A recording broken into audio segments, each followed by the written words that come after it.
show you the Montana film. This film was shot August the 15th, 1950. It was taken in Great Falls, Montana by Nick Mariana. Immediately after we were notified of the sighting, we sent an intelligence man to get a first-hand report. My name is Nick Mariana. For the past 6 years, I've been the general manager of a minor league baseball club called the Electrics. We play out of Great Falls, Montana, and are a farm club of the Brooklyn Dodgers. On August 15th, 1950, at Legion Ballpark in Great Falls, Montana, after a couple of hours in the clubhouse office, I went up into the grandstand to call the groundskeeper. As I reached the top of the stairway, I glanced northward to the tall Anaconda Copper Company smokestack to check the direction of the wind from the white smoke. Force of habit, I suppose, because our outfielders use it as an indicator on defensive play.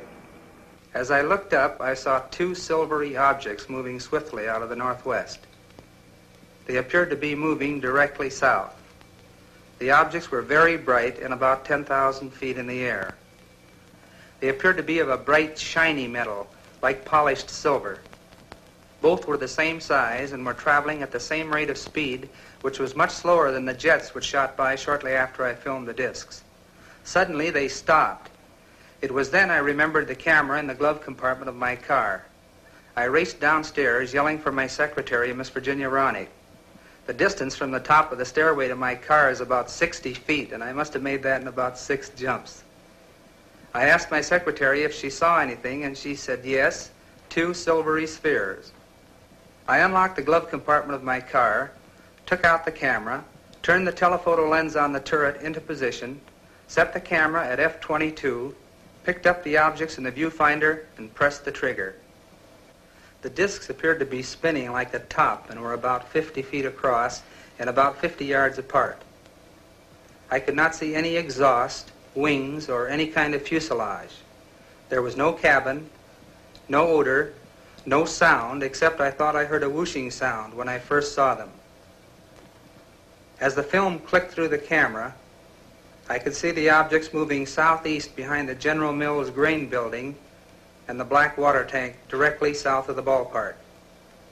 I filmed the objects until they disappeared into the blue sky behind the water tank.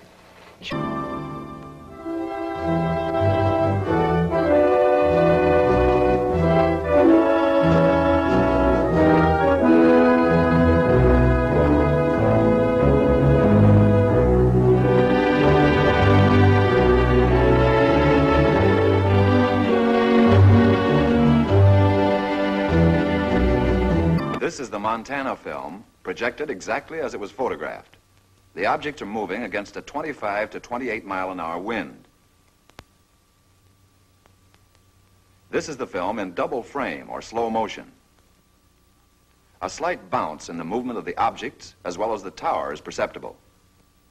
This is due to the handheld camera.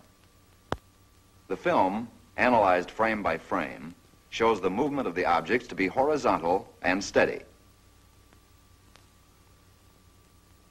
We will now vary the action and size of the objects and also stop the action from time to time for your study. We have just made a jump cut in the film to an enlarged size and reversed the action.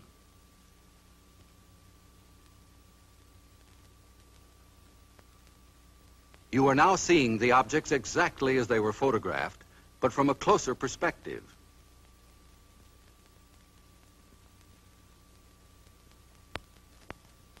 Analysis reveals that the objects are not balloons, nor any kind of known aircraft.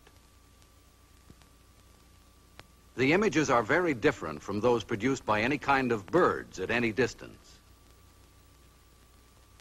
The shape, brightness, speed, rectilinear path, steady motion, and separation rule out various forms of optical atmospheric mirages or cloud reflections.